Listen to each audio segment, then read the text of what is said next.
Hi, welcome everybody. This is Youngstown's Talk Channel. You got good morning, BJ. Good morning, Beej. It's the Beej. And so welcome for joining us.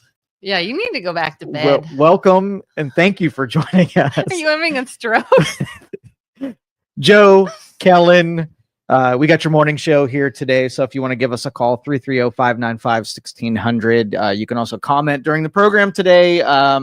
Kellen's going to carry the show. Partner in crime over there. Boy. It's on you, sister. Well, I mean, like, do we want to warm up or do we just want to dive right into ticking people off? Dude, just do what makes you feel good. Because what's today? Liberation Day. Is that what we're calling it? Freedom Day, Liberation Day, Tariff Day. It is April 2nd. I'm sure people feel some kind of way about it, good or bad. Again, I'm very curious. I'm very interested. I'm very like, let's do this. Let's see what happens. Let's see what it affects. Here's my question. Sure. Have you heard about what's his name? The senator that just did the like 24 hours. Booker. Yes, Booker just talked for like a whole day on the Senate floor. And this is an actual serious question that I don't know. I didn't see a lot of it. I saw maybe this much of it. What is it they're hoping to do with that? What change do they think can come from? And I don't mean just maybe his Senate floor speech. Whether it's protesting, whether it's a long speech, whether it's spray painting Tesla dealerships, what is it they think can happen with this protest? So the filibuster is an important tool. Okay. When you are in the minority, and there is legislation that you do not agree with and you do not have the votes to kill it, right? Mm-hmm. Now, it takes 2/3 of the Senate for cloture, to close down debate. Mm-hmm. So if you can't get 66% of the Senate to vote on cloture, you can talk forever. They can't stop it. Mm-hmm. So it is an important tool. It's a huge time investment to be able to sit up there and talk for 26 hours, 27 hours, whatever it ended up being. And that's why it's sort of like the nuclear option. You only use that when it's something like, you really think is bad. Exactly. And they tried a bunch of times to get the filibuster pulled out because, it's just an obstruction tactic. But both the Republicans and Democrats have used it in the past. So I don't know how I feel about it because, if you're thinking that those are paid representatives that are there to do business and they on our dime just obstruct and get nothing done. See, I'd rather them go into a room for 24 hours and hash it out rather than grandstand and do something that has no effect. It's sort of like, again, like the protest. There's an actual function, like a strategy that can make a change happen. And when you put a protest in the street, right, and I create a ledger on it with the likelihood that this is going to change anything, it gets a 0, right? So we have all these people that are passionate about something, and I love it. People want purpose. That's great. And by far, speaking for 24 hours is better than destroying property. For sure. Course, yeah. But some smart person should come along and teach people how to make a change, invest the same kind of destructive time into ruining things and making fools of yourselves and solve problems. Like, can you imagine if scientists did that? We're working on something and I get mad about something. So, I sit in the street or something. We would say that's the dumbest expression of displeasure that I've ever seen. Yeah, and that's what I don't fully understand. I mean, like I said, of course I would rather see something like that than somebody being destructive or harmful. But I'm assuming it's like you said, to waste time to keep a vote from happening that they know they're going to lose. So one, you're still going to, like, the vote will have to happen eventually, right? Do they think they're going to change someone's mind in that? Do they think that eventually they're going to make someone change their mind, think a different way. And then when it does come time to vote, that maybe the outcome will be affected. I don't know. But in political circles, it's like the strategy that you use to persuade versus dissuade. So if the Democrats, every time they get upset at this point, know that they're just going to pull a filibuster, they can bring everything to a screeching halt.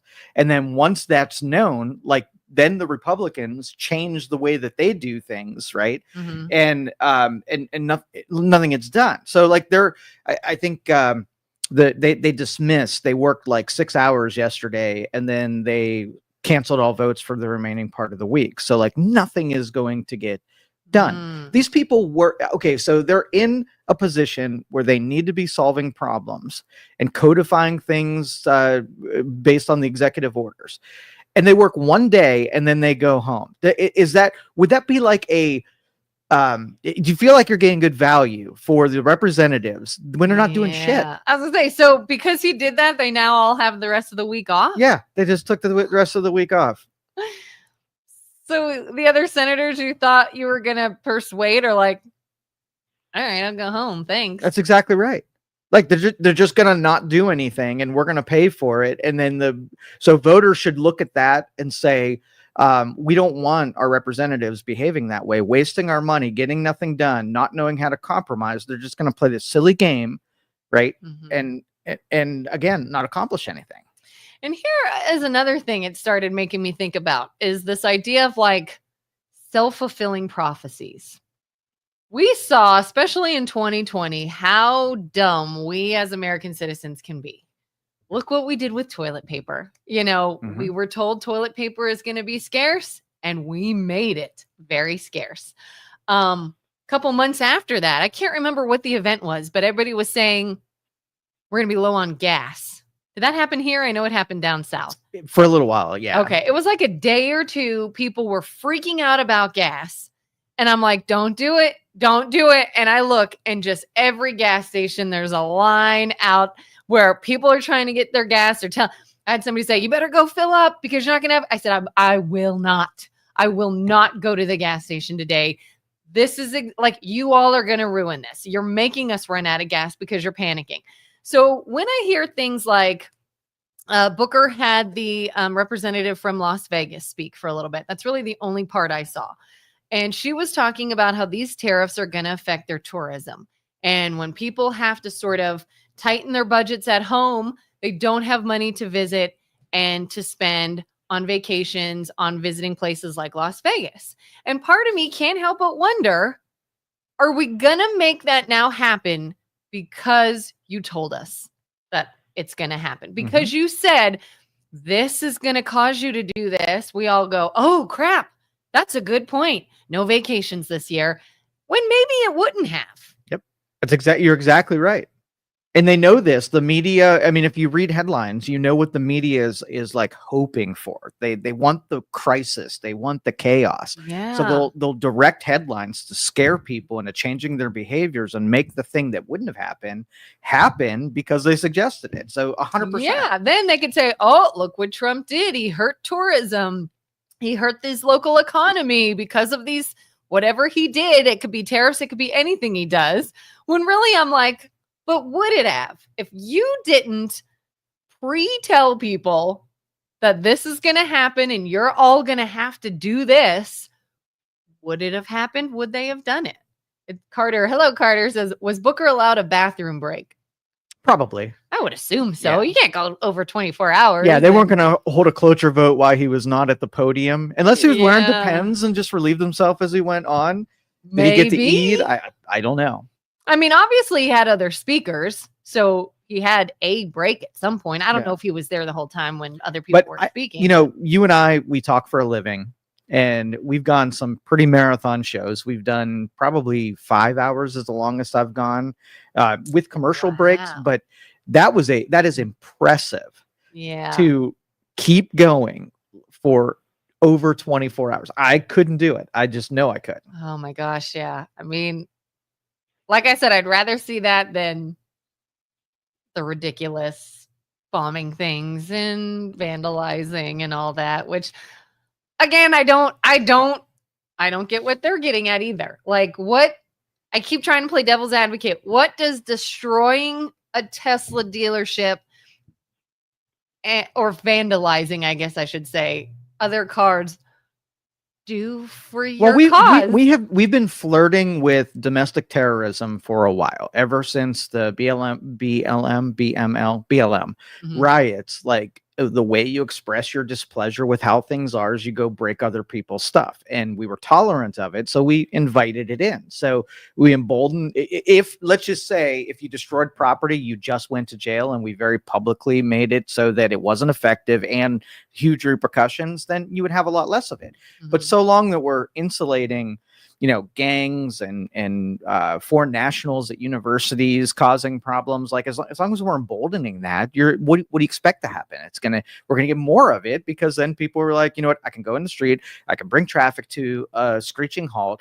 Nobody's gonna even move me. I might piss off a couple of people, but I don't even get in trouble for it. So let's do Yeah. that. Yeah. It's terrorism. And you can get some, 15 minutes of fame out of it, maybe. And Yeah. But I think once you know human nature, and just like the toilet paper thing, you know how people are going to react. We're very primitive, not very smart, not very smart people, but everybody needs an actual purpose. Like, if you go around and ask, what is your purpose, to everyone, yeah. I bet you that people really don't know. They're droning through their lives doing what they think other people want them to do, and they also react and decide things out of fear. And so really, that's not a purpose. So once you get into something where you're passionate about it, it could be closely connected to something you're angry about, and then Yeah. you drive all of your purpose and treat it like a religion, right? And now you absolutely have purpose, because we had Woodstock, where the anti-war movement just created this culture of pushing against the man and the machine and whatever. And Mhm. so it was highly effective, and it was infamous. And I think this generation wants their own version of Woodstock. They all want to be the hippie, the pushback, Yeah. and they're just trying to find, they're a hammer looking for a nail, is what it Yeah. happens to be. Especially because they want this pushback. They want this sort of like movement, but they can't seem to figure out who the enemy is. Exactly. Because they're attacking themselves. Yes. Like, Yes. it's one thing to have this very clear, very defined obstacle, but when you're doing things that are even hurting the people on your team, what's the point? And I keep coming back to this. We are either all getting dumber, or the NGOs are more prevalent. Part of me is like, when we look at things like vandalizing Tesla dealerships, how much of that is truly actual American citizens that are riled up, and how many are paid NGOs sort of creating a narrative? Maybe one feeds into the other. I'm sure it's a little bit of both. But if you know that you can make people buy toilet paper and create a crisis in scarcity, you also know that you can put one person in a crowd and make the crowd into a different thing than it otherwise would be, because Yeah. we are so controllable by those emotions. Mhm. And that, if an NGO can make rallies happen and let's just say we get to the end of this, and we put a metric on how much of the stuff you experienced in the last 10 years was theater contrived by someone else, and how much of it was organic and authentic. And would you be surprised if almost all of it, like if watching wrestling, like if you were to say how much of that was real and how much was fabricated, do you think now less of how much you were engaged in when you thought it was real, versus you feel duped when you know that other people were trying to get you scared or get you happy or whatever? Yeah. But that's human beings in a nutshell. Yeah. Yeah. And both sides think it's happening to the other side. I saw a post on Facebook recently. We were talking about Snow White and the controversy over the new Snow White film, and people saying that it's too woke. And somebody said, well, what's woke? And there was a comment on there. Somebody put basically saying it's everybody feeling some kind of way because this current administration is telling them to feel that way. And I'm like, that's interesting. So what's your definition of woke? To me, woke is sort of this idea of pushing an agenda, pushing these certain seemingly, what's the word I'm looking for? Seemingly good, worthy causes, worthy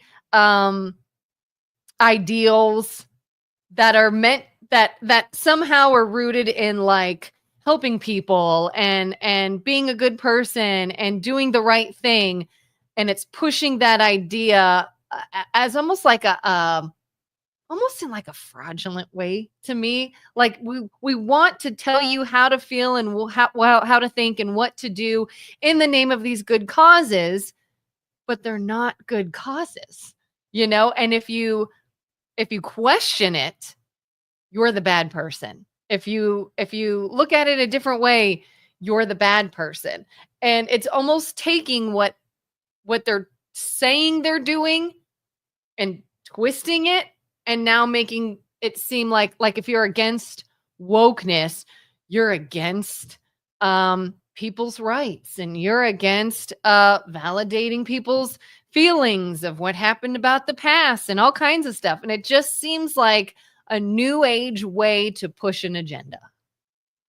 That make any sense? Yeah, sure. Mine's on the same vein, but it's a little bit simpler. So nepotism, like in business, do you understand nepotism? Yeah. Okay, so you basically have a person that gets a position because someone that was in power took their positional power and gave an inauthentic position to someone. Yeah. So like if it's their child. Wokeism is the same thing. It's nepotism in a different way. So you're in a position of power and you have then take your authority and take an inauthentic thing and drive it through. So if you're a movie producer or a movie writer, you take something that isn't sellable and wouldn't have made it into the script and push it into the script and kind of force that message using your positional power. That is woke. So if you're a hirer and you bring in, not the best person, but the person that you have an agenda for, if movies, the zoo, whatever, all of our examples. So that to me is what's woke. All right, we got a phone call, so let's take that now. All right, caller, you're on. Yes, you guys were talking about basically the war on America. I mean, I think it's been going on for at least 100 years. The globalists have been trying to destroy our country. In the 1950s, the communists entered their goals for America into our congressional record. They were so bold to do that. And they've almost accomplished all of the goals that they set forth. Very bold.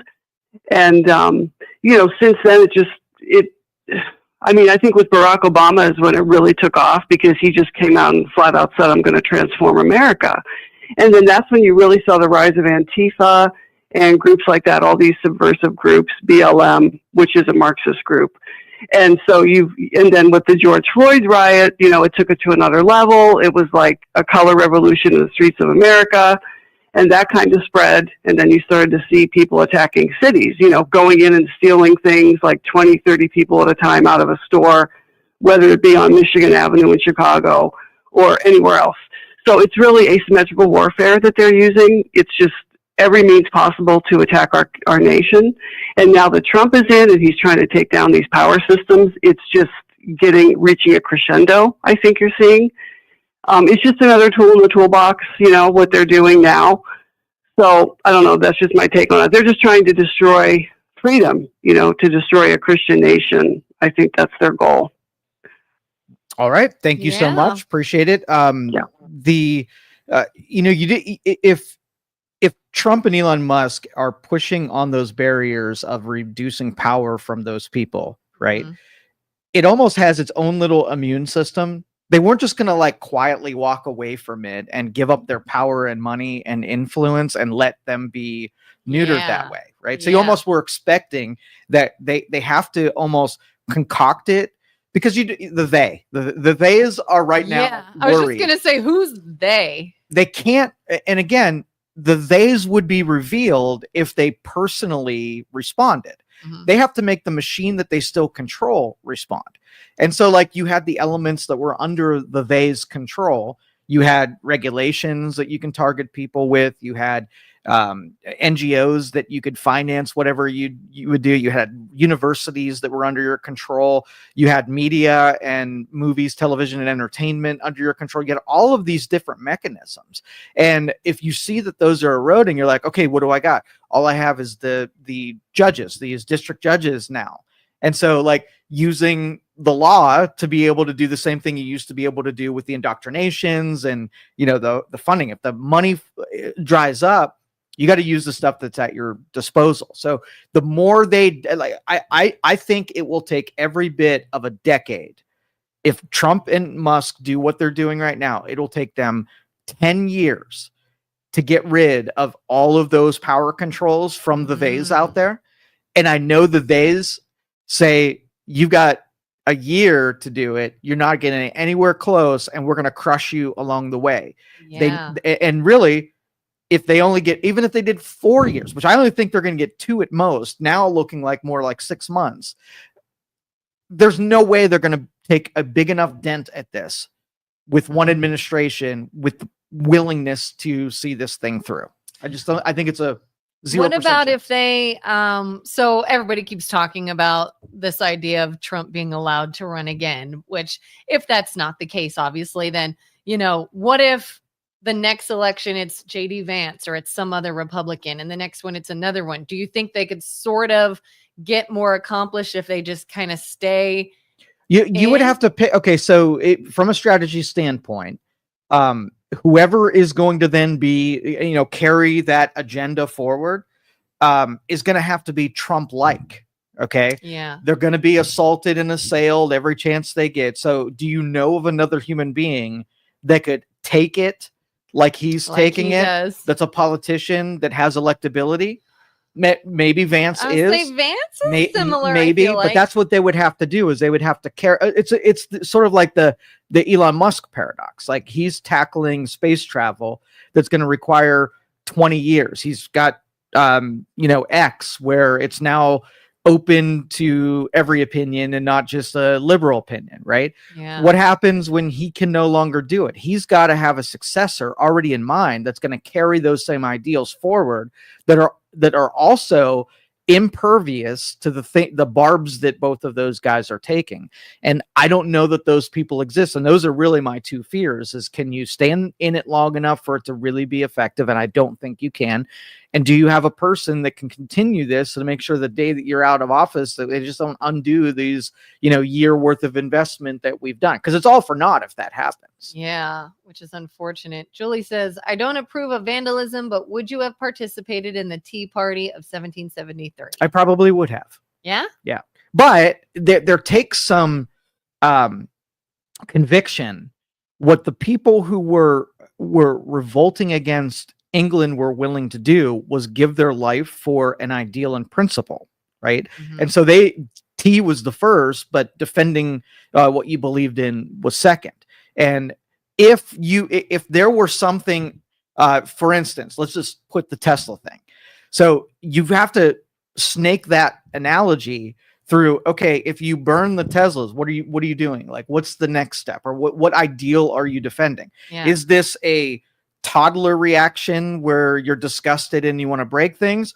Or are you starting a revolution where you want to root out? Are you willing to take your convictions to the next step, which is put yourself in harm's way for what you believe in? Where, let's just say that people started shooting at the protesters.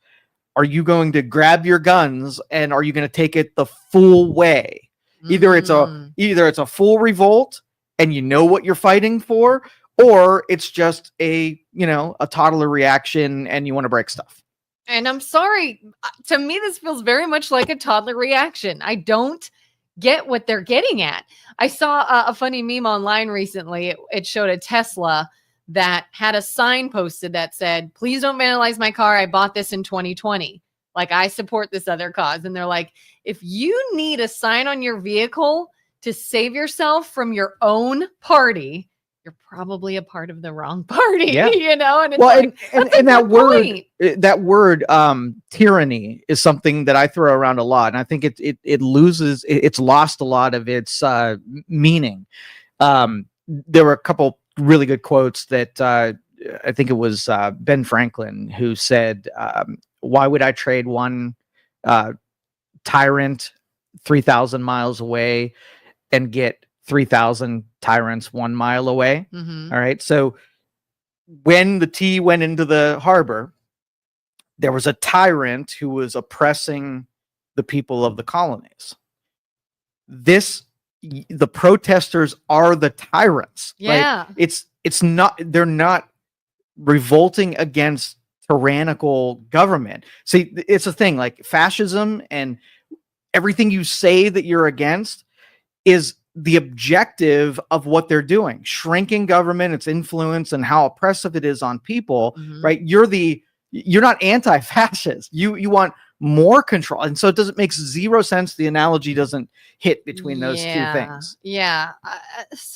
Well, there's Patricia. That's probably why Elon has 14 kids. His chances are higher to have a mini him. I thought of that actually. Like one of his kids maybe could sort of take over when he's gone. Yeah, You never X is know. probably the best candidate for that. And hopefully they're looking at somebody who can carry it on, because I don't know that they exist right now. Vance is super smart, but I think he's more of a traditional politician where I do not think he could take the hits like Trump can.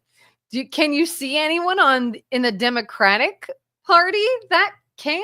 No. If for some No, reason they got you would have to get somebody who's not a politician and doesn't want to be a politician. You just have to get somebody who's, dead in the soul department in order to take what's coming at them. Yeah, I can't even imagine. Like, I mean, anyone. There's nobody that is so squeaky clean that there's not something they can spin. Because even if you find someone that may be fine, something's going to get brought up. Something's going to be spun to sort of create the idea that they're not. And I had another statement there and I just lost it. All right, let's talk tariffs, because that's how we started this conversation. And because it is, what do you call it, Freedom Day? Liberation Day, I think I read. Yeah. Okay. And no matter how you feel about the effectiveness or the strategy or whatever, this is probably the biggest gamble of the Trump presidency. Yeah. It has the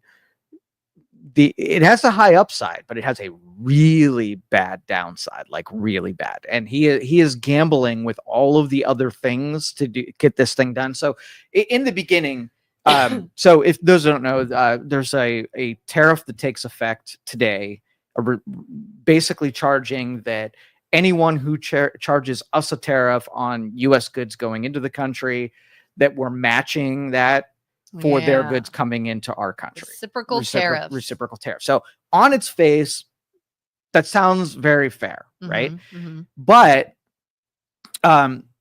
this is probably one of the most complicated gambles that they've taken, because you can't take a simple yes or no on this one. We're a consuming nation who has already given up our manufacturing base.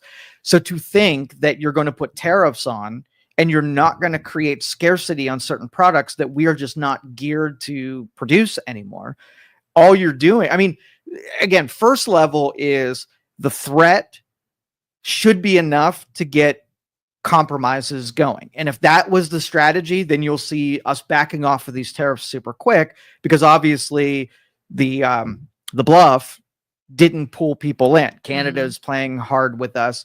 The only two, I think there were two countries yesterday. I think Israel suspended their incoming tariffs, and I think Egypt suspended their incoming tariffs. And I think because these nations are pretty good allies with us, they might have had like a little conversation on the side that they need to model what they wanted to happen with a couple countries. And if we can get 20 or 30 countries to kind of like, play hey, ball, you guys go first. This is all we want. We want is for you to say, let's make it fair too, and make it. But if they don't, Canada's all bought in with not, double. They're going to double down on this, right? Seems that way for sure. and so, but there are enough other countries out there that if we can get the majority of them to see that Trump isn't bluffing and there are going to be tariff repercussions on their end, we just have to make sure that they would be hurt more than we would be hurt, right? Yeah. And keep it in long enough to get them back to the table after they've happened,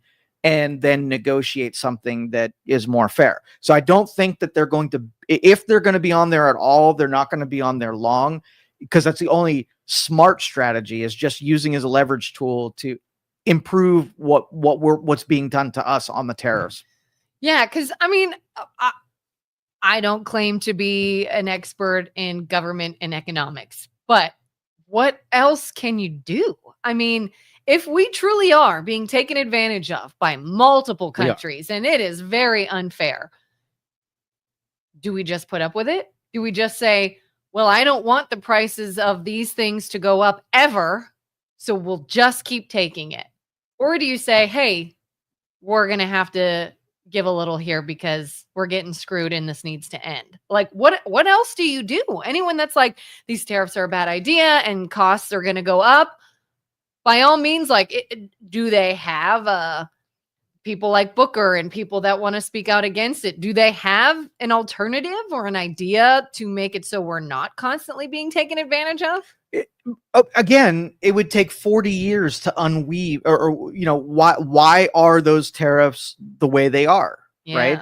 Was it that a politician 20 years ago negotiated that they can up their tariffs and then they'll do something for us in a different department? So it's almost like it's going to be so complicated to unwind it that you almost have to break it down to something that's super simple and then build it in a different way. Yeah, because I'm sure it wasn't just years and years of other presidents and leaders saying, okay, go ahead and charge us that, and we'll only charge you this. Go ahead and take advantage of us. Like, there had to have been a reason or another deal. Well, we were getting cheap goods from other countries, and we wanted that more than we wanted to sell our goods to those other countries. And so if we were, you know, let's just say we wanted access to lithium batteries and we wanted 0% tariffs on lithium batteries because we were consume the crap out of it. And it's with a country that really is not going to buy from us anything. They buy their energy from Russia. They buy, you know, they're self-sufficient in anything. Maybe we sell them some corn or something like that. So we negotiate, hey, you give us a good deal on this one, we'll give you a good deal on this one. And then they up tariffs that apply to us in areas that we don't even really care about. So are we, you know, having an identity of what the heck are we going to become? Do we really want to have a manufacturing base? Is that something that it's worth investing, taking the risk for, hoping that manufacturing companies will either build factories here or entrepreneurs here will build them too? So it's like, okay, well, we can't get our silicon, and I'm just using that as an example, from Egypt, right? We can't get it anymore. Can we do it here? Maybe, right? And so, but I think the dependence on the United States at this point is really high. We do have leverage for things that other countries absolutely do need. But there are other countries that, if we weren't doing those things, would absolutely be a seller to those countries. So if we overplay our hand, right, we're gonna embolden and allow some of our adversaries to fill in that gap. So we're like, hey, we're not going to sell you muskets, right, unless you pay these big tariffs. And then China's like, hey, we got muskets and we'll give them to you for zero. And then we're like, oh, well, that didn't work because there was a musket seller, right, you know, that was closer to them. So that's why I said it's a big gamble, because if they get it wrong and you didn't have the power and control you thought you did, right, then you lose this battle. And secondly, and this is what is a conflict with part of what was a primary focus during the campaign, was inflation, right? And so is there ever a period of time where inflation is your friend?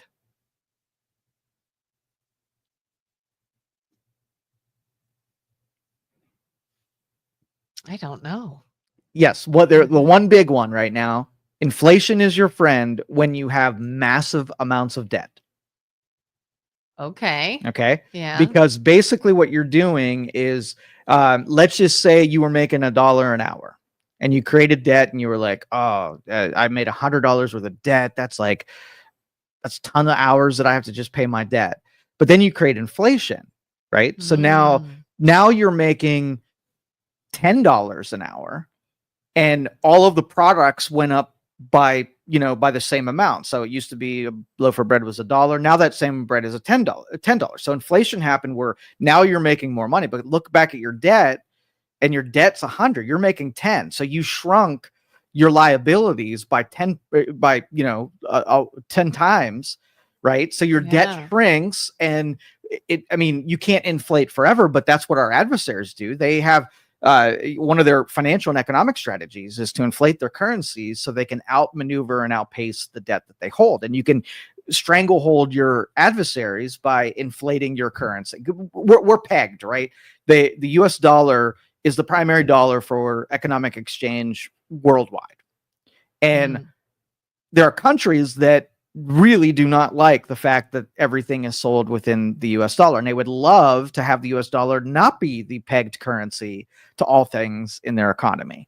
And so again, if you take an adversarial move and inflate your currency, and it puts those people at a disadvantage, and now you don't have a huge asset in holding US currency. If you devalue the US currency, now you give other people a reason to unpeg their economies from the US dollar. You don't sell our bonds and have incoming investment in the United States. So again, lots of economic risks come along with this. So I hope that they have thought this through, because there's, again, lots of downside risk here.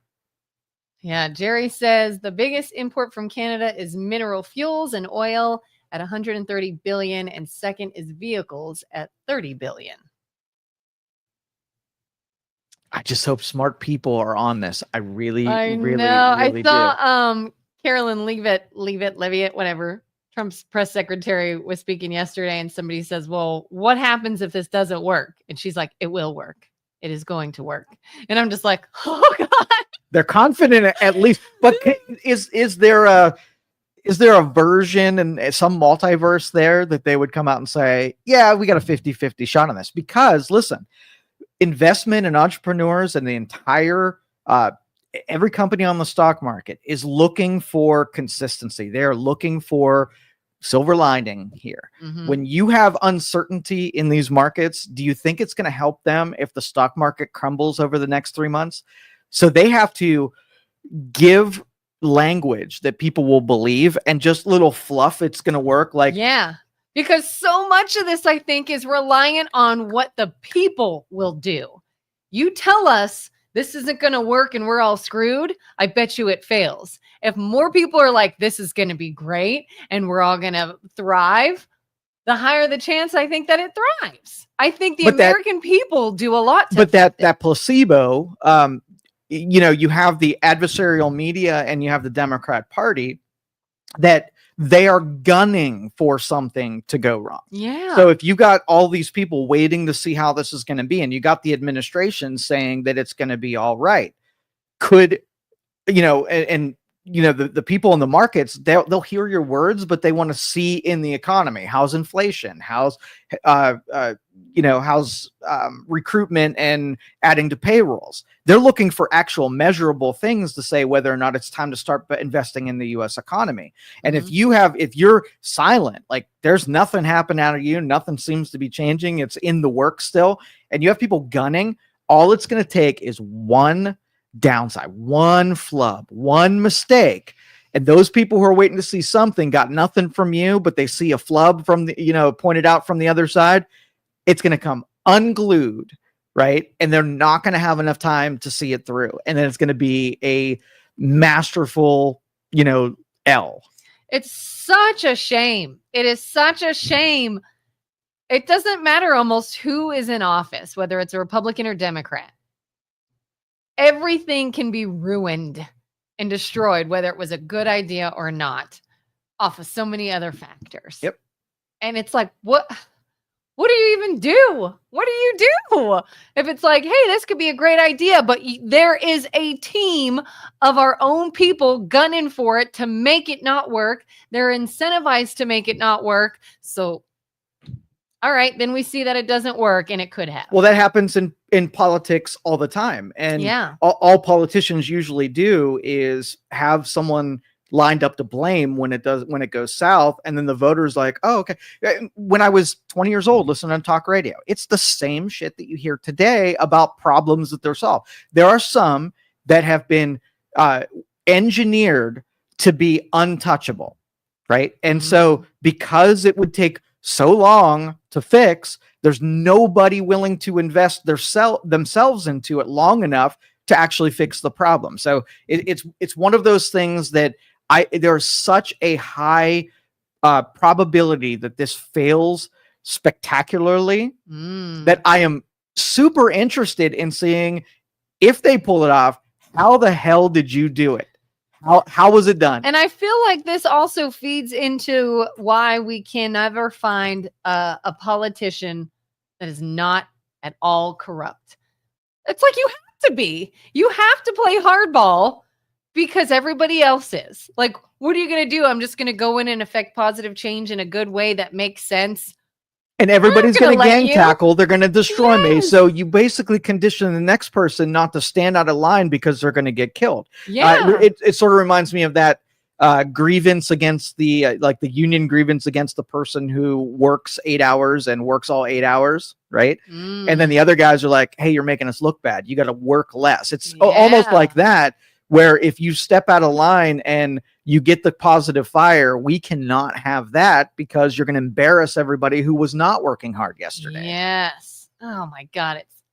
That's all right. I got to read Nat's thing. Yeah. When you understand the cognitive and affective bias of the intended targets, you can stir the pot in a way that plays into reactance theory, understanding how the 5 significant hormones, serotonin, adrenaline, dopamine, estrogen, and testosterone respond to cognitive and affective biases, allow you to manipulate the reactions to obtain the desired outcomes. Realizing that both of the eagle's wings, conservative and progressive, struggle to work together, we see such dissidence play out.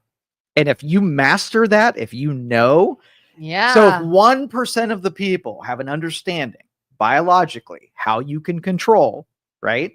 Nobody else does. They're the masters of the universe because they can control anything they want. And I feel like we really saw in this last election. I don't think this is the first time this has happened, but to me, it was the most obvious how they tried to play on emotions to affect whatever change they wanted or to push whatever agenda. It was the good versus evil, good people versus bad people, right versus wrong. And screw the fact that there are so many other factors and so many other things that can make a situation complicated. No. It's how can we make you feel? And you saw that with both sides and how they talk to people. And you can listen to what they're saying and be like, you've got no substance behind what you're saying. And your ideas don't make sense. But you're the nice guy saying it. And that makes me feel warm and fuzzy inside. Same with bad guy, arrogant, big bloat, puffing his chest. Might have a great idea, but look, he's clearly a jerk. Hate him. And it's like the emotions and the way they make you feel about things is like weaponized big time. Psychologically weaponized. Yeah. Carter said, I'm Billy Bob from the South, and we have plenty of moonshine to get by. What do you think Billy Bob moonshine in this rural South is going to feel about prices going up at the dollar store? I'm Billy Bob from the South. Oh, gotcha. I missed the first one. Well, sort of back to tariffs. So the chances that products get more expensive are almost 100% guaranteed. That is the purpose of tariffs. And I hear the press secretary on a regular basis saying that the companies pay this tax and it does not fall over to consumers. I don't know how you do that. So if somebody buys something and there's a higher cost to it, who absorbs the extra cost but the consumer? Mm-hmm. And I don't think there's any other way than to get things to cost more. But, if given enough time, and now let's just say we'll use lumber. All right. So lumber gets a 25% tax. So if it was cost me $10, now it is taxed when it comes into this country. Now it is $12. Now we look at US companies and say, okay, well, can you produce lumber at? And our lumber companies say, well, yeah, we can do $10 now. Now we have the advantage because the stuff coming in is now at a higher rate than the stuff we can produce here in the States. And if that happens, then we've offset it. We created a local producer that has a price that wasn't producing yesterday because they had a disadvantage. Chinese, because you think like if you produce steel in China, you have transportation costs to get it all the way here, and then it still has to be cheaper so that builders here can construct skyscrapers using your steel. Right? Mm-hmm. If it's more expensive, then you're obviously not going to transport it all the way here and pay that extra when it's more expensive, and it gives the advantage back here. So it's only going to be more expensive if you don't already have alternatives lined up here in the States to take the place of the more expensive ones that came from overseas. Yeah, I saw an article. They said Trump says he could care less, basically, if the price of luxury vehicles goes up. Because why don't you just buy an American vehicle? Gives the advantage back to the American automobile. But what's difficult about that is vehicles are very rarely assembled or made here in the United States. There's going to be a piece of it that happened in Canada or whatever. Mm-hmm. And so how, like, I don't think there's a legitimate American, besides Tesla, I think a legitimate American company. I just don't think they exist. You think they're still using other...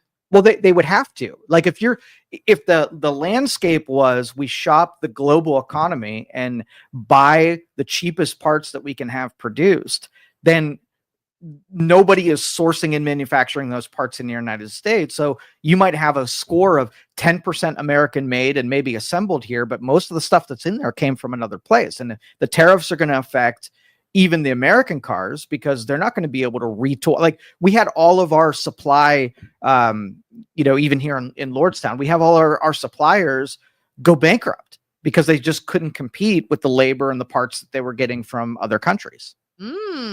So there, like I said, that takes time to be able to bring that manufacturing base. And, are you going to trust if you're going to make a $2 billion investment to build a supplier here that you once had, and then the next administration is going to leave you out high and dry where that investment's going to go right back out the door? I wouldn't. I've heard, I can't remember what the companies are, but they've given examples of businesses that have already said, I'm building here in the States. I'm bringing this to the States. We're going to have this factory or these jobs or whatever, which sounds great.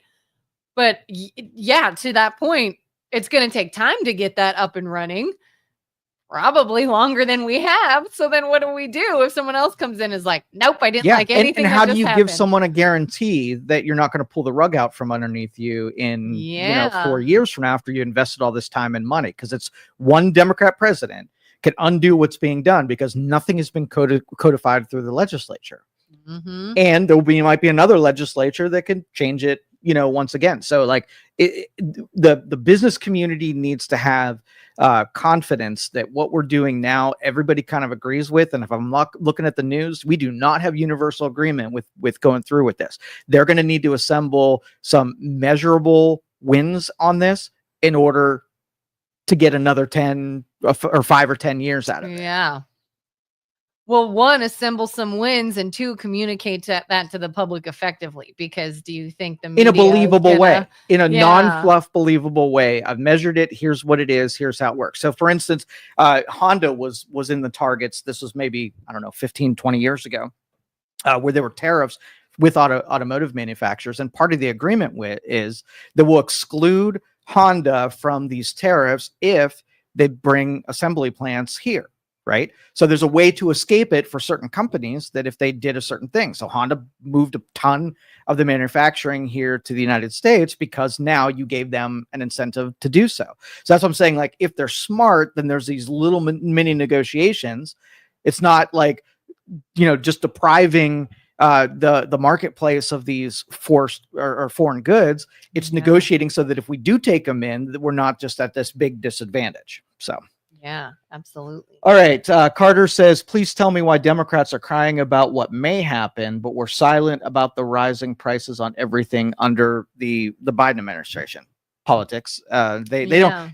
I truly don't believe the things that they complain about. They truly believe, but it's politically expedient to say those things. So, and like I said earlier, it then can make people sort of fulfill what they're saying. You know, like, hey, this is going to happen and it's going to be terrible. Oh no, let's all do A, B, and C because it hurts the person that you're against. Exactly right. And then they can stand back and be like, see what happened. Now everybody's screwed. And it's like, but that wouldn't have happened if you didn't rile them up to do that. Right. Yeah. Julie says, again, if the chainsaw approach to tariffs was not being implemented, it could be more palatable. But I think if the chainsaw method happened, it wouldn't have been effective. So you had to say it would have taken too long, right? Mm-hmm. So it would have been cleaner and, it would have been more deliberate. But I think the problem is so big. It's literally all of our tariff policy is awful because it was managed by politicians who do the popular thing rather than the thing that benefits the United States the most. So let's just say this would have been another approach. Let's just say that we had a compromising government, right? They knew they wanted to get something. Everybody agreed that we want tariff. They weren't pushing their own agenda to win, but they wanted to actually tariffs need to be reciprocal, and we got 10 years to be able to do it. We're going to pick one country to even out tariffs, give a long runway in order to work this thing in, right? Mm-hmm. You'd have to keep that coalition together, right? Through all of it. Now, the reason I say all of it is because you're not going to treat every industry on tariffs as a win for your party. So if I go after something that, let's just say the auto unions and auto manufacturers, that's going to be one where, the auto manufacturers love me now because I protected their product, right? But what happens when the next tariff is something that you don't like anymore? Like we just then gave an advantage to an industry that you don't really like. Keep that coalition together for 10 years. I doubt it in politics. That's what I'm saying. Like I would have loved through attrition to make it palatable and do it slow and do this the way, but I don't think that's possible in government. Yeah. And it's so annoying to me. And it's so frustrating when you see people fighting each other and like this Democrat versus Republican mindset. And it's like, do you not see that we are fighting when we should be like, this whole government system is bullcrap because they perpetuate the fighting. They make it so nothing gets done so that their team can win. Yep. And something could be a good idea, but we can't let them have a good idea because then we look bad. So we want to destroy it, whether or not it's good for the country or not. I'm convinced neither side truly cares about what's good for the country. They care about how they look. Exactly. That is politics. And instead of saying, screw all of you, we need a new way of doing this, we're going to fight each other. And if by some miracle you have a group of people that at least in a small way want to say, all right, something's got to give. We got to chainsaw this thing. We got to burn this system to the ground and start over with what makes sense. They're fought against because now they're the bad guy. And all you have to do is find other politicians and other media sources to feed you about why it's bad and why that's going to make it and that's worse. why the theys have insulated. So staying the same is the status quo. Yeah. Any change, whether or not it be abrupt, you're going to have the people say, well, it should have been slower. And if it was slower, you're going to say it should have been more abrupt. Like they want it to not change. And this is the way that you ensure that it stays the same. And staying the same, does that not then keep us in debt indefinitely? Yep. And nothing gets better. Yeah. The funny part, Jerry says, the funny part with Canada was they pulled all of the U.S. alcohol off the shelves, but we export about $3 billion a year to them. Was a photo op, or they would have chose to stop our $100 billion in vehicles and machinery we export to them. Politics is a game, and it is theater. Absolutely, Jerry. It is. And Dennis says they catastrophize everything. That's a good word. I like that. Yeah. Yes, and they absolutely do. Again, these are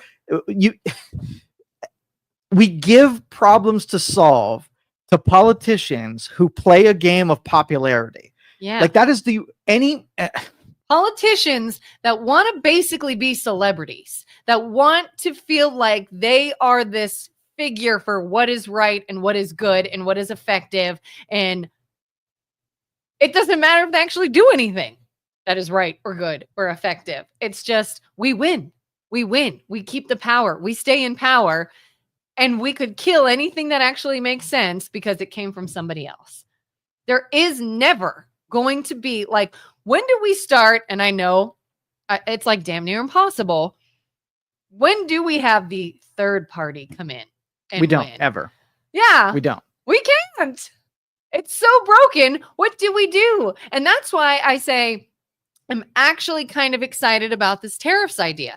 Does it feel risky? Absolutely. But it's something. Like, for the love of God, let's try something. All right. So you have the military. The military is the model that you should see through in government. Because what they do is they are granted a budget. They have leadership in place. And the military does its things without the legislature getting involved. Right. Mhm. And so they're just being good at breaking stuff. Right. And fighting people. Yeah. So if you had somebody that was taking care of tariffs, and right now it's the legislature's job to figure out tariff policy. The executive is involved, but it's through legislation doing tariffs. What if we had the tariff military and you just had really professionals making all the decisions, and all the legislature would say, you're doing a good job. I'm going to give you more money to do your thing. But once we give you your money and give you your budget, you just go do the tariff military and take care of business. You see what I'm saying?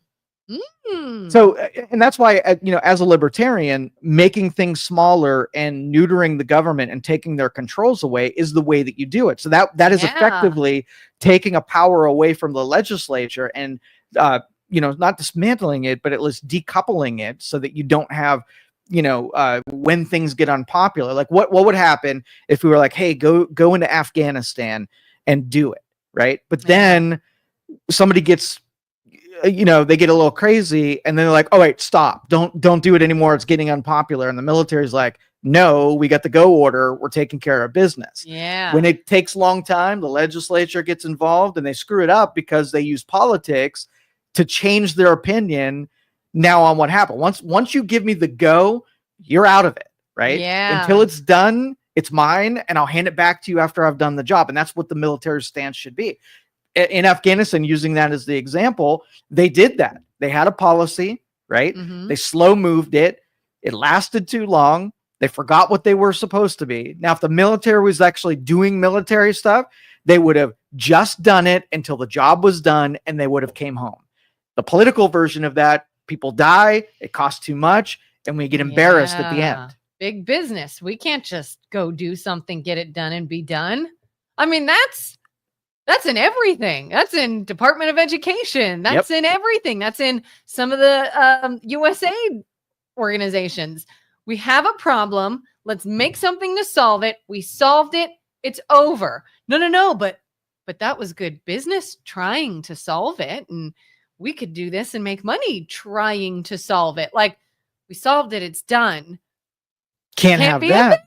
Yeah. Because it's needed. Those things bring you power and control. The more upset human beings are at something, the more money we're willing to send to people. And the more money we send to people, the richer they become and the more power they have. Like, it is a negative feedback loop that you have to cut off the loop. Right? Where it's not effective.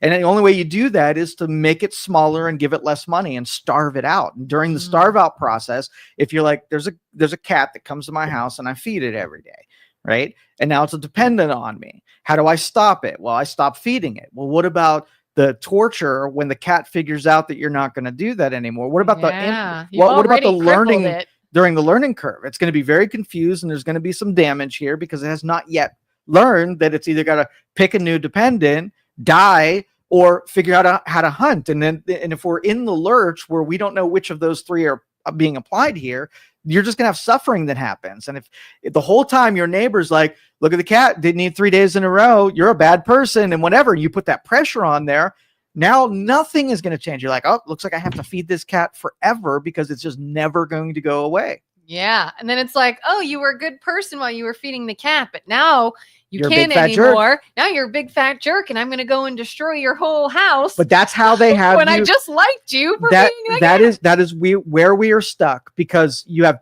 two options. Don't create the dependency, right? Mm-hmm. Or create the dependency and wean yourself off of that dependency. Those are your two options. If we keep creating more dependencies, like tomorrow, okay, we will give the government a new duty. Let's just say socialized medicine. Oh, the government's all terrible and they can't do anything right. But hey, we need a problem solved. Let's go to the government and create another dependency on healthcare. Zero dependencies over here are going well. Zero dependencies. So we want to solve the problem, but then we give it to the machine that breaks everything that it touches. Like I don't understand the logic. Yeah. Where we keep picking the wrong person to solve any of our problems. Yeah, the person that keeps hurting us, we go right back Exactly. to. Hey, you hurt me, but I have another problem, and maybe this time you won't. Maybe this time you'll help me. Again, negative feedback loop, and we keep making that same decision, and we keep being surprised every time that it goes exactly the way that it did the last 5,000 times that we tried it. What do we do? Nothing. We let it. This is the rise and fall of civilizations. This is what happens to a civilization when we don't have the wherewithal or the intelligence to rescue it when we see it's going bad. There's too much invested, and nobody's gonna take responsibility for it. You let it collapse, and you phoenix out of the ashes. You recreate it after it falls. And everybody will argue you don't have to let it fall, right? But you do. You have to let it collapse on itself. Yeah. I mean, anything you do is going to hurt a little bit. So at what point do you do something? You have to. There's a reason why civilizations through history that had the ability to rescue itself never did, because this is a natural flow of how these things are supposed to go down. They just are. That's terrifying. Yeah. Let's see. What did they say? That we have a unionized bureaucracy to maintain the power. Like Rahm Emanuel said, they never let a crisis go to waste. The gaslighting helps. Rahm Emanuel. Perfectly formulated to have a perpetual existence. So it's. Do you think, let's revisit this idea we talked about before of taking away the ability for media to be funded by pharmaceutical companies. Do you think maybe somewhere to start with all of this is sort of quelling the media power and those who have information and give us information and their ability to sway others and be the one that is like, hey, let's attach emotion to this. Let me tell you how to feel about this so that you panic and you go do this so that we can then point the finger at somebody else. You know, sort of the pot stirs that is that whole, whether it's media or the group of whoever. Do you think cutting them off can in any way? They'll never be cut off. Just like the people who have power and influence, they're just going to change their strategy once that you take one of the veins away. It's cancer. It's going to figure out a way to survive because it's not going to just give up, wave the white flag and say, oh, all right, I guess this wasn't for me. It'll just, they're too powerful, too much influence, too much money. They're in it. Is it currently legal for a political party to fund a media outlet, or is that not legal? Fund? Oh yeah, we do right now. NPR, right? Mm-hmm. And PBS are federally funded, and they are liberal outlets. How is that legal? How is it legal for a party to fund a news source? Okay, so it's simple. You just have to be not honest and not transparent about what it is that you're doing. You can't say I'm the liberal media, even if after I measure you that you only have liberals working there and you only tell liberal news. We're measuring the output of what you are. Yeah. And the whole time, if I brought you in front of Congress and said, are you a liberal news outlet? No, we are completely objective. That's all you got to do.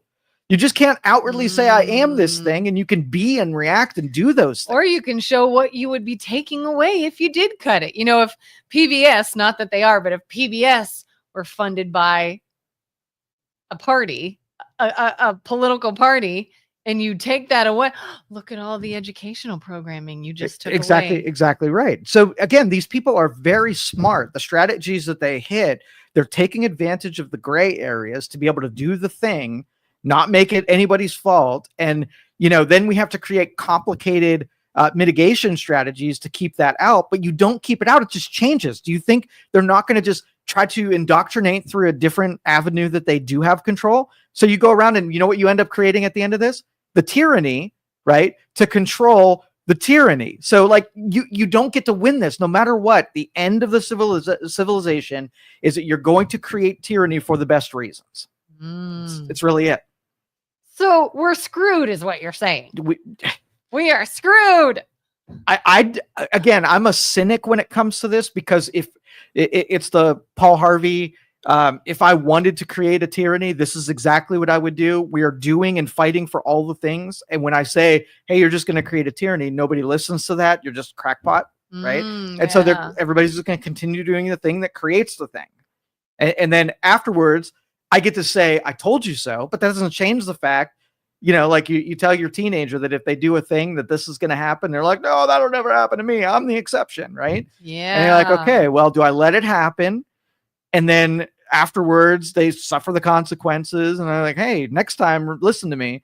But they don't, and they never will. Oh, and even worse, you tell your teenager, if you do this, you're going to have this consequence. This will happen. I don't care, because they're surrounded by a community of people that'll just support his way of thinking and continue to say that you're wrong. And his consequence was really a consequence, not of what he did, but probably of what you were doing to him in the first place. So we're going to change what woke means. Okay. So what we just talked about, and you want to wake up, right? You want to awaken knowing that none of those people are on your side. Even if they're giving you stuff, they're buying you.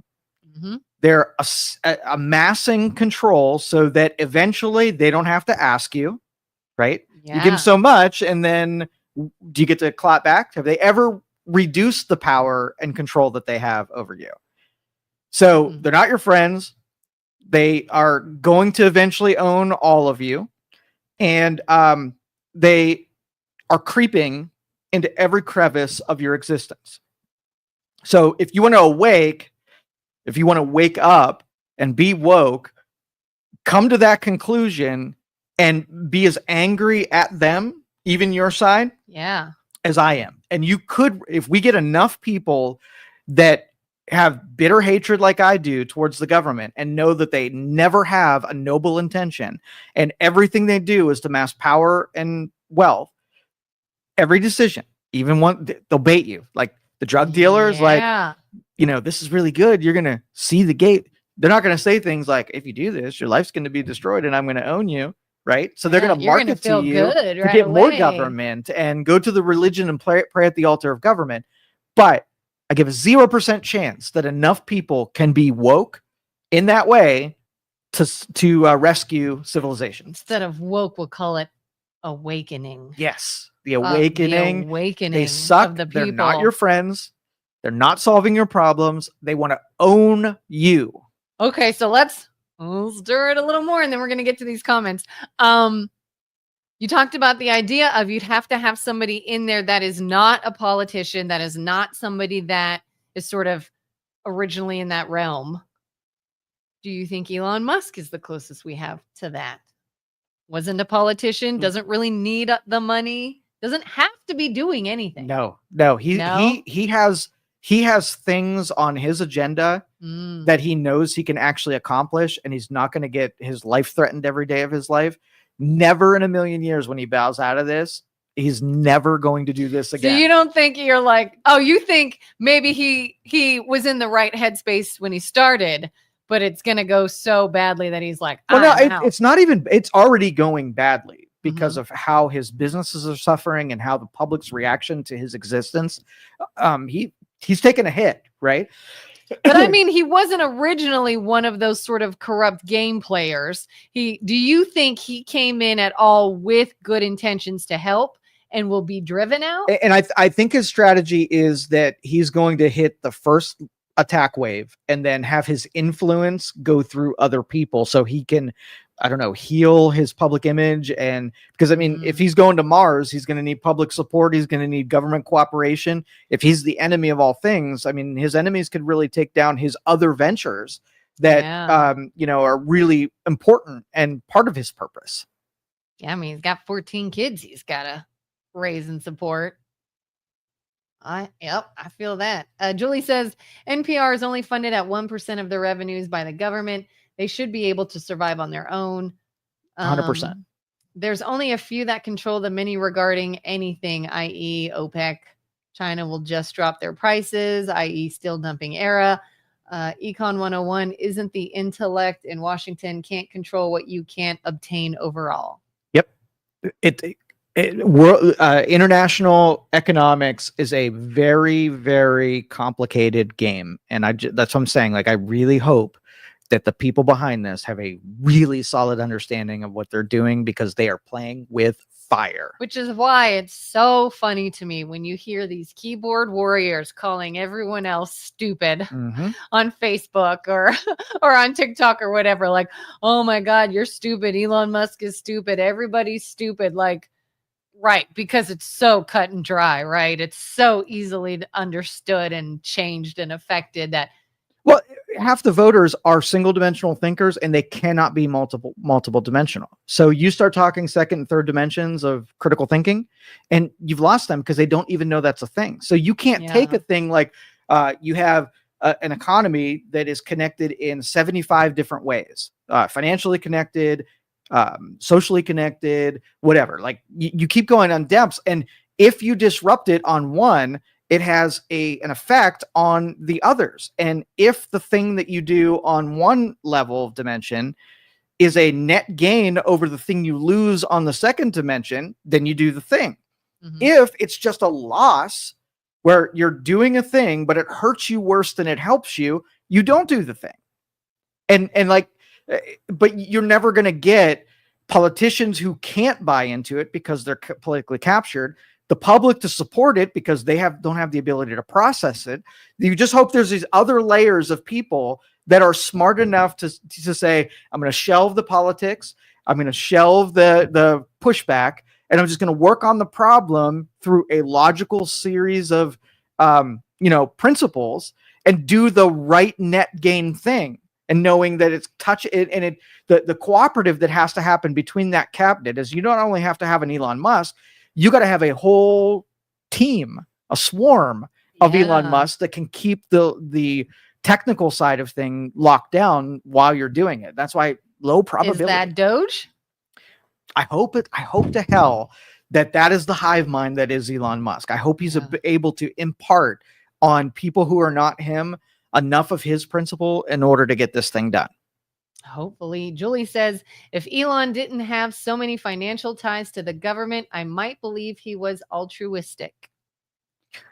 I'm willing to hear that argument because it would be really hard for me to believe anybody who's not Elon Musk isn't just doing it for, the prosperity that you can get out of being attached to government. If he's, we brought up the other day about the government contracts through NOAA and through the FAA, where, would you trust the salesperson to sell you something that they didn't get a commission for?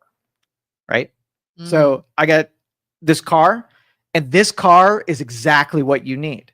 Yeah. Not like, after hearing what you need, the guy across the street actually has one of those things, because it takes a different kind of person who will shelve their own gain to give you exactly what you need. So if the FAA is shopping internet connection in Alaska, right, and it's hard to get fiber optics there, so they're working on really primitive internet, and then Elon comes in and says, Starlink is your solution. I just happen to be, close enough to government that I can make this pitch where all of my competition do not have the same access to you that you do. And I can see records that, that and I have access to information that my competition, he's given a strict advantage. So it has to take a noble altruistic person to every time making it one of the products he sells, the best product that the government needs to buy. That could be a suspicious paradigm, right? Yeah. So if he sells a lot of Cybertrucks to the government and he's the primary, vendor for space travel, and he is selling Starlinks like crazy, you're going to look around and say, did he use that opportunity to sell all his products to the government. I find that hard to believe that it is, but I'm still suspicious of it. Yeah. And how bad is it that I keep thinking to myself now, like, well, we're not going to find someone that is so clearly squeaky clean and doing this for the good that now it's like, do I care if he is? Do I care if what he does benefits him financially? Is it going to help people? Well, then let's. Well, and that's what the right would say. The right would say, look around. Every person in government is doling out financial opportunities to their friends and financing it all. So he wouldn't be one of zero, right? He would be the same as everybody else in doing it. So I disagree with it on a principle. Anybody who does that takes advantage and uses that nepotism philosophy. Yeah. There are vendors who don't have that opportunity that are probably better than you, and you go find them. Not you deal with your friend because he's kicked in your campaign fund. But it's like, until then, what do you do? What do you do? You know, like when it came down to the presidential election and you're given two choices and someone's like, oh, how could you be for somebody who said this or somebody who said this? Like, at this point, I don't care. Like, that's not where my priorities are. And you might not like that, but these are my only two options. So if you got to go with something, do you care? If the outcome is beneficial, do you care? Yeah, you push on the status quo and you get murdered in every way that you can be murdered. You don't cause a ruckus and you stay in the safe zone and things stay the same. That is why I say 0% chance anything changes, because you could be taken out. Like, as soon as you get one person taken out for stepping out of line and nobody follows you, then you're done. I always hear well, we're not gonna say hijacker because we're kicked off of YouTube for using phrases like that. But let's just say a shooter came into a classroom, right? One person has a gun and everybody immediately rushes them. Every kid, the teacher, everybody rushes them, takes down the shooter.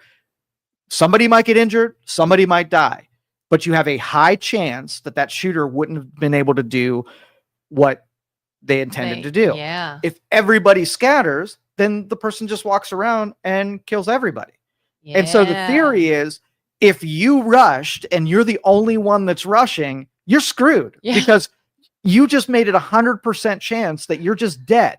Yeah. So if you get everybody to rush the shooter, like what's happening right now, you're good. But the minute that you're the only person holding the flag and you look around and there's nobody with you, you're done.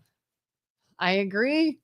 Julie says, if Elon, that's not what I want. Do you really think the richest man in the world is motivated by money at this point?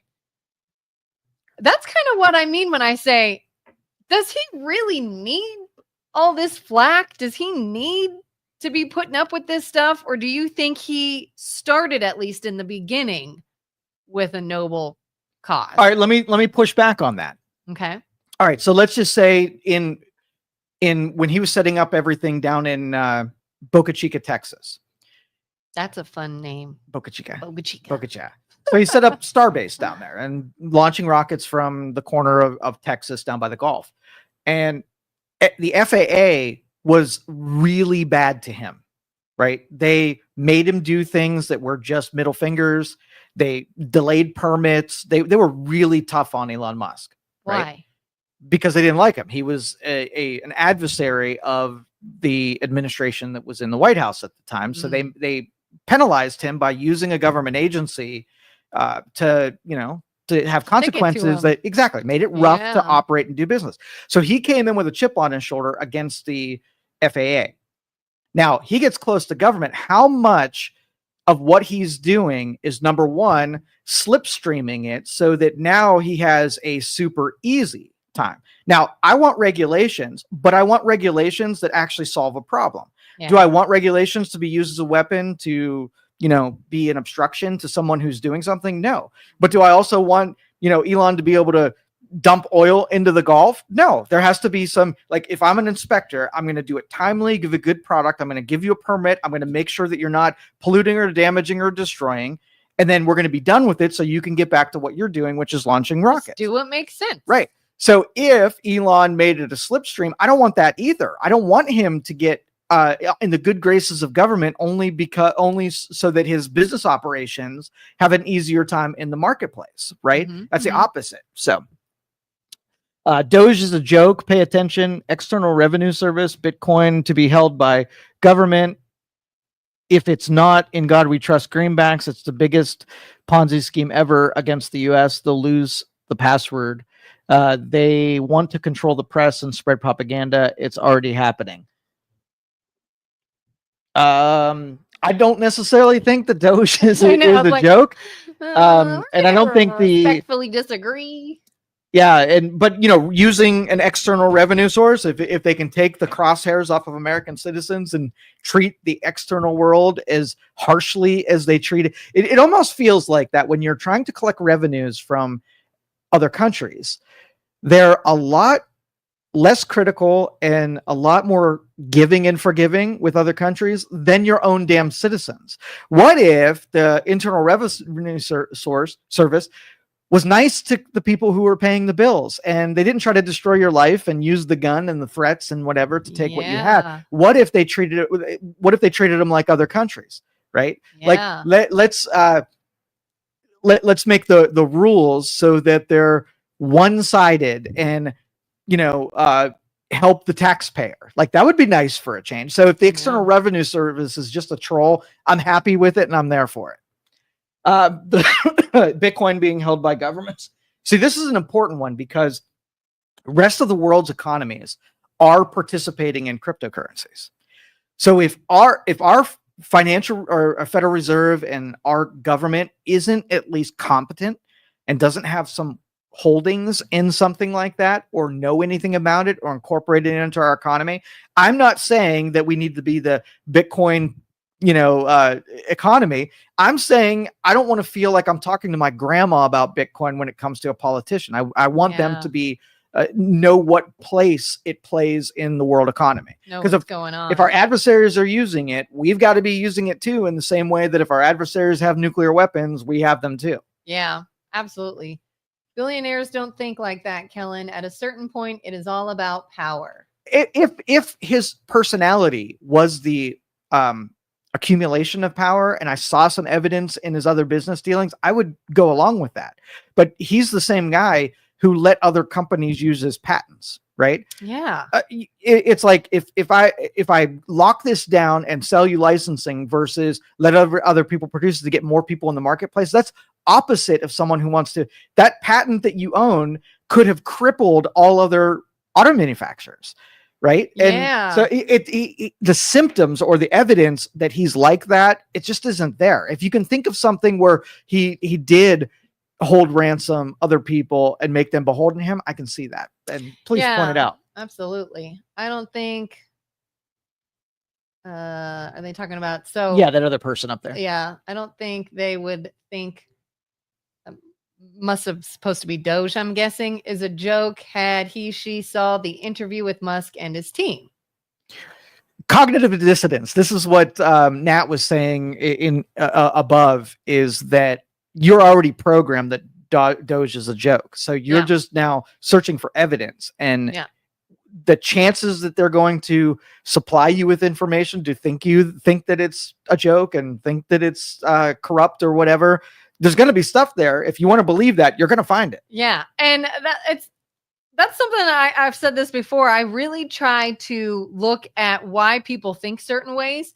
If you look at something on the internet, and this isn't new information to anyone, I'm sure, but we all know if you look at something on the internet, you will be served more information about that thing in that light. If you are pro-Trump and you love Elon, chances are your social media feed, your YouTube algorithms, everything is just serving you content that supports that love for Trump and Elon. And if you hate them and you think they're evildoers, chances are you're being served a lot of information on the internet that supports that. So try to cross over and try to find both, and then see what makes sense. What makes sense to me. Again, it doesn't make sense for Elon to sort of just show up and be this evil person. Could he profit and maybe have A financial reason? Maybe. I don't know. All right, so let's reverse it. This is what I want everybody to do. Mhm. Okay, no matter what your feeds are, I want you to reverse it. When you hear something about somebody, instead of saying he is, say, is he? Is he? Okay, and have that be the origin. If somebody makes an accusation, right, don't be quick to just because they said it, it's true. So you can say very easily, Elon Musk could be nefarious, right? Mhm, He could be. mhm. And then I say, is he? And I wait to see whether or not objectively he is doing things that are nefarious. And there would be byproducts. If someone was in there, you would get a sense for it at this point, whether or not he was acting nefarious or he had, noble Yeah. intentions. I did this with the whole Elon is a Nazi thing. And it's interesting. Julie says, why is Elon pushing the alt-right party in Germany? So disclaimer, this is very recent. I haven't gone far, but I started Googling, is Elon a Nazi? Proof that Elon is a Nazi. What is Elon doing? And like first thing that always comes up is the salute. And I've already crossed that off. I don't think he gave a Nazi salute. What else you got? There was something that he was in Germany and he was speaking to people and he said something that people took a certain way. All right, what did he say? So I went and I watched exactly and I read a transcript of what he said and I went, that's not what he meant by that. That's not him being a Nazi. So what else you got? And objectively, it was like, show me why somebody thinks this guy is a Nazi. And I'm looking at both sides and I'm like, I still think we are very much reading all information with bias glasses on. If you are searching with the intent to find what you want to believe, you'll find it. And if you look at it in another light, you'll be like, oh, well, they did say this could happen, not that it did happen. Or he said this sentence, yes. But in the context, look what he said before and after, which wasn't reported. It's like you can manipulate information so much, but so many people are not willing to even try. They're just going to see one side and they're going to run with that narrative. Even if it makes no sense. To me, it still makes no sense. Could he be corrupt? Maybe. Could he be in it for money? Maybe. Is he a racist Nazi? I'm still not. Have you found evidence of that or anything Being that a Nazi? looks like evidence of that? No. And somebody, what Julie brought up, I looked into this the last time, and every article that I read, I could not get the information I was really going after. So I listened to an interview a couple days ago, and this was dealing with issues in South Africa. Okay, so when you're looking at the places in the world that are different than the United States, especially places that are truly corrupt, truly terrible things happen in some of these countries. Even when we're dealing with places like Russia and China, we feel like they're just the villain and we know everything about it. But if you project your ideology and your principles on a different country where it's a whole different ballgame. So in South Africa, for instance, let's just say that we were dealing with a tribe in Africa somewhere, and they were the good tribe. They were the tribe that wanted to revolt against the terrorist tribes who were trafficking people, right? And so we were giving them money, we were giving them assistance, we tried to help them win in their country. But those people were also meth heads, meth dealers, right? So we had to then support the good tribe who was fighting against the traffickers. And we were supporting people who were doing a different thing that would not be good here. You couldn't get away with being the opium dealer or the meth head or whatever.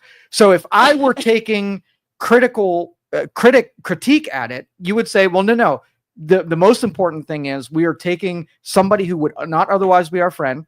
They're not noble. They're not doing all the right things, but we need them to support for this reason specifically. We are tolerating that they're dealing meth because they're also dealing human trafficking, and we hate the human trafficking more than we hate the meth. So we're going to tolerate the meth. We're not going to be like, oh, we're not even going to deal with you. because you do math. You got to stop that too, or whatever. So it's writing it and saying they're all going to be different and evil in their own way. And if you say that we can't help or get involved in it because we have to hold our nose through certain things that we disagree with in order to do a more noble right in there, right? We're not the traffic cop. So dealing with Putin, he's truly an evil dude. But if you could work with Putin, hold your nose on certain things to get them to stop killing each other in Ukraine, I'm halfway willing to say, all right, but he's not our friend. You start getting friendly with someone who is definitely not our friend, then you know that you have to work with someone who is still mostly enemy to get an outcome. And that's where, like, when I looked into the Elon Musk, did he support the conservative or right party in Germany? Yes. And what I wanted to read, did he do it because there was a benefit by supporting that party, but they also had really alt-right fringe elements? So did you have to hold your nose on the right fringe elements involvement in that to get the thing you were really after? And it was very similar to that. And I still don't have my answer. Do I think that he was like, oh, let's help my buddies in Germany because I'm a Nazi too and they're Nazi too, that kind of thing. So that's my overall explanation. I'm still, jury's out as far as I'm concerned. I give it a 5% chance that he's just a Nazi sympathizer and a 95% chance that he's holding his nose and for a greater good at dealing with a party that happens to have alt-right connections. I could see that. Doge has been around for the past 6 or so presidents. This is really the only time it is being transparent and something is being done. We will see what happens as Elon is supposedly only on a 130-day contract. Yeah, Jerry, you're absolutely right. And I think he's bowing out of that contract early too. I think by the beginning of June, or the end of May, he's done. Why? So he's short. I think he's like, the biggest effects that are the safest are going to be done by then. And he wants to be relieved of the downside of this involvement as quick as possible. So I think he's going to hit the ones that need him, impart his wisdoms on the people that are going to stay there after he's gone, and get the hell out of Dodge as quick as possible. Yeah, that's brings up a question I was going to ask earlier too, is we're seeing a lot of videos resurface now of Obama saying very similar things that Trump and or Elon has been saying. And it's, we got to look into this waste and fraud and corruption. We got to look at our spending. We got to do some audits. The exact same concept that is implemented now from a Democratic president. Why was it not as big of a deal then as it is now? They have been programmed to respond this way. They are not engaging with logical, critical thinking at this point. So when you say that to them, they're like, yeah, but he is a Nazi. And don't even have those conversations, because the single dimension that you are arguing with is not going to see a light bulb and say, oh, I guess it is good. They did the same thing with immigration, and now this. I have truly come to a halt with trying to respond to anything on social media. There's this meme that's been going around that I just kind of keep repeating to myself. It's like, before you engage in an argument or disagreement or a discussion with someone, first contemplate whether or not they have the mental capacity to even consider new ideas or look into something objectively or think in any other way. And if the answer is no, there is no point in trying to talk to them at all. That's it. And when I apply that, it's like, but you still do it anyway. There's no all right, point. if you don't think it was a Nazi salute, then do it on camera. I keep hearing that lame rhetoric. People do that to Charlie Kirk all the time. That's not going to fly. Yeah, and Charlie Kirk did it too. He's like, I'll show you exactly what Elon did. And all they do is then say, well, you didn't do what he did. Yes, I did. Well, you didn't do it right. Yes, I did. And it's you just really want me argument. To believe that he made a spectacle of himself and showed solidarity with Nazis. That is very unbelievable. Yeah. A good says, I'm not cuddling any BS on the internet. My comments are based on historical corruption patterns. Watch what this government does, not what they say. It's hard to do with all the propaganda that's out there. And okay, so let's use the Epstein files as sort of like the most pivotal corruption. Like this is a big one. Yeah. Okay. Yeah. And So I don't know if you saw yesterday that Elon, there was one department agency that deleted a terabyte worth of data before they got there to hide the payoffs that they were doing, and they deleted it. And Elon Musk then undeleted it. And I saw something about something being deleted, but I didn't know what it was. So if you're in government and you were guilty and corrupt, and you know that you're about to be outed, you were shredding and destroying everything that would implicate you in those things. And we absolutely knew all that stuff was happening. Yeah. So Trump and Pam Bondi pledged they were going to bring the Epstein, the JFK, and the MLK files, and we're just going to do transparency, and you're going to be able to see them.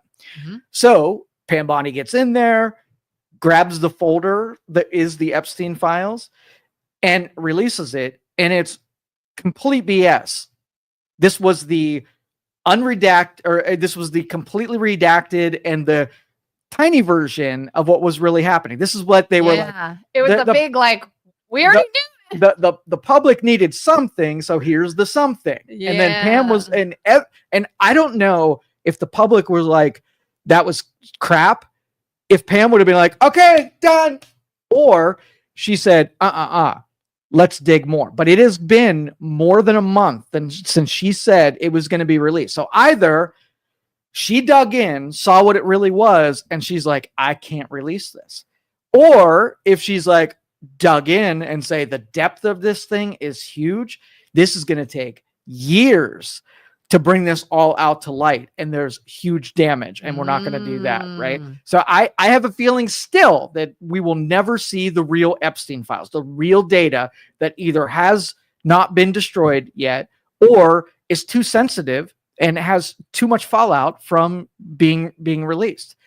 So what was deleted and undeleted? I'll have to look at the agency, but it was not one of the big agencies. It was like a sub agencies that I didn't even really know what they did, but it was sort of, it just fed into the, Joe thinks they deleted everything, and they absolutely did. And let that be a reminder, kids. Just because you think you deleted something doesn't mean it's gone. That's right. Yep. Clinton said the same. Nice cop out. What was the cop out? I don't know. What did Clinton say also? Clinton said the same, what, about waste, fraud, and corruption, maybe? Oh, yeah. Yeah. They showed sort of like some historical about immigration, about cutting wasteful spending. Like Clinton balanced the budget. He really did. So this isn't a new idea. Just happens if the dude that you like is doing it, then you're supportive of it. And if it's a dude you don't like, you're critical of it. I think Evan's nice cop out is about the Nazi salute, because we don't believe he did a Nazi salute. Well, no, I don't know. He did a hand gesture. Like he said, my heart goes out to you. So, okay, here's the deal. Yeah. Let me use a different person so that we could be more objective. Okay. So there was a basketball team or a sports team, a girls athletics team, and they won something 3 times in a row. And so they made a gesture on the podium that was this, right? Yeah. 3. Okay. Some interpret it as the white power symbol. Okay. Yeah. So cool. Beginning of discussion. They made a gesture that could have been one thing and could have been another thing. So you use your investigative faculties and you say, there should be evidence. If these girls, I should be able to go to their social media and see what they talk. Let's see if they're white supremacists. Right. And then you take your evidence and say things they said on social media, things they said during interviews. And I got all of my evidence to either support that they took the opportunity to make a gesture that either it was a white power thing or they won something 3 times. And in an interview, they said, I'm happy that I won 3 times. So there would be evidence more than the gesture that he is a white supremacist and paying homage to Nazi sympathizers. Yeah. That's all I'm waiting for. If he started saying, hey, we got to give the Nazis a chance, let's blah, blah, blah, that's a different story. If he's like, hey, maybe they're not all that bad. So if it's more likely he was telling a crowd that he loves them, pulling his heart and sending it. I'm not doing it because I don't want to be. He literally opened palm said, my heart goes out to you. So there is more evidence at this point that it was a gesture to the crowd that he loves them than it is that he was making a Nazi salute. And by the way, if you Google it, you can see multiple videos of multiple people with the exact same motion. And that when people say that, we're looking to kind of check yourself and know that you don't know and I don't know. You could only, like, you're free to, if you want to think that he's a Nazi sympathizer, you're allowed to. Yeah. But one of us is going to be wrong, right? And I am very rarely wrong. So just going to leave it at that. That's true. Video of Bill Clinton on cuts. That's what they were saying. Yeah, Clinton exactly. did the same thing. Yeah. This whole idea of making cuts and checking for fraud and waste is not brand new. This is not like a Trump Elon idea. It's just they are in the limelight for it. They are the ones that all of a sudden are getting all the attention for it and all the flack for it. I'm like, why? Why? Simple answer. The person doing the cutting, right? You want to make sure that they're not cutting things that are important to you. Like if you're doing the grocery shopping and your 10-year-old is doing the grocery shopping, you're both grocery shopping. Same ideal. Yeah. But you're going to buy different stuff.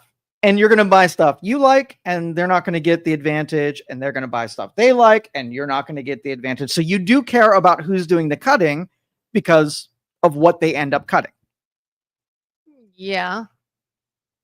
So when a Democrat says they're cutting waste and fraud, they're not going to have the idea of what equals waste and fraud as Trump does with waste and fraud.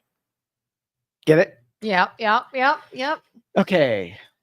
Here in Ohio, 249 million is held up by the Department of Education passed 249 for Ohio for 2025, where just try and get a rebate for your energy efficient appliances. Julie said Elon told the audience in Germany to get over their guilt. He is involved in the alt-right movements in 18 countries. Told Germany to get over their guilt. Julie, I want you to tell me why he said that and the context in which he said it. I want you to instead of get over your guilt to people in Germany, tell me who he said that to in the full quote. Do you know? That's the thing I saw. Yeah. And it was to me, and again, disclaimer, I would have to go back and read it. I don't know word for word. If she is referencing what I saw, if that's the case, I can't be sure. It was basically this idea of you all are living under, meaning the people of Germany are living under basically the stain of what happened with Hitler, that everybody now associates Nazis, Hitler, Germany, synonymous kind of feeling. I'm interpreting this. And almost in the way that, like, we as Caucasians don't want to be called racist because our ancestors did very racist things. I am not the same as people many years ago that did racist things. Just as not everybody in Germany is the same as the people at one time in Germany that did horrific things. Okay, I'm following you. That is where I feel he was So if going I in said that you need to get over your guilt, stop operating like you're responsible for something that you didn't do, would that be me then supporting white supremacy and racism? No, if you said, Kelin, you don't need to buy into all the wokeness because you didn't do anything. Yes. You were absolved. Yes. Does not mean it's okay that it happened, and does not mean the people who did those horrific things are good people. It is simply this horrific thing happened by horrific people, and you all can now sort of move on. Okay. Oh, Department of Energy. Yeah, and I think those cuts, like, you know, when you go in and tear into the good and bad spending, there's a lot of things that we're on the backside of this going to say, well, that was good spending, but because it was entangled with things that we disagree with, that we had to remove the good, like almost chemotherapy. We had to remove some good to get out the bad. Yeah. And I think a lot of these things will come back. Now, will it hurt Ohio if there was spending that now is held up because of what Doge is doing? Absolutely. That is how they entrench the wasteful spending and make it so that it's almost immovable. Right? They make it hard to remove because they're like, if I was confirming some person and we really like that person, And since we were voting anyway, that I'm going to put in an abortion bill, right? And I put those two things together. Now I have to vote, and I can't just vote on that person. If I vote with that person, I get an abortion bill. If I vote against it, so now I want to vote against this, but I want to vote for this. It's impossible. Yeah. So I got to say, all right, well, I need this person. So I vote against it. Now we got two things tied together. Right. Yep. And so that's the downside, that politicians did this to us by wrapping good and with now bad. You're the bad person, not the person who wrapped it in there. Yes. They wrap it up to make Yep. it incredibly hard to get rid of. That is a strategy of very evil politicians, so that it's hard. If you wanted to clean it up, it'd be very difficult, if not impossible, to clean up. So yes, there will be those kind of repercussions. He was speaking to an AFD campaign event. What's AFD mean? I don't know. I'm going to look.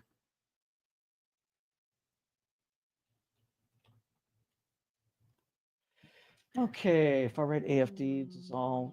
I'm going to look it up. Elon Musk. Yeah, let's find this quote. You may have a whole other take on it than me. That was the take. I'm going to read these articles, what and I by thought. Friday, we're going to talk about this again, so I'll know a little bit more about it. That might have been actually that page you were on. Yeah. I think is where it was, where I saw it. Okay, I think, so I Julie, don't know. we'll suspend the rest of this because I want to know more about it, and maybe it changes my view on it. If we look at it, we say, "Wow, Elon, that was messed up." Yeah, we'll tell you that was messed up. heck yeah. But Julie, also, along with us, homework, read it again and see if you can say, "We may have taken that in a different context." Even though it would be advantageous for the point you were bringing up, if it feels like it was overplayed where it wasn't that, I expect you to be as objective as I'm willing to be on that. Yeah, as well. kind of like, again, if someone says, "I believe Elon Musk is a Nazi," okay, let's look into that. But if you lead with the salute, nope, what else you got? To me is how I look at it. Bear in mind, this is Germany's 80th anniversary of the Holocaust.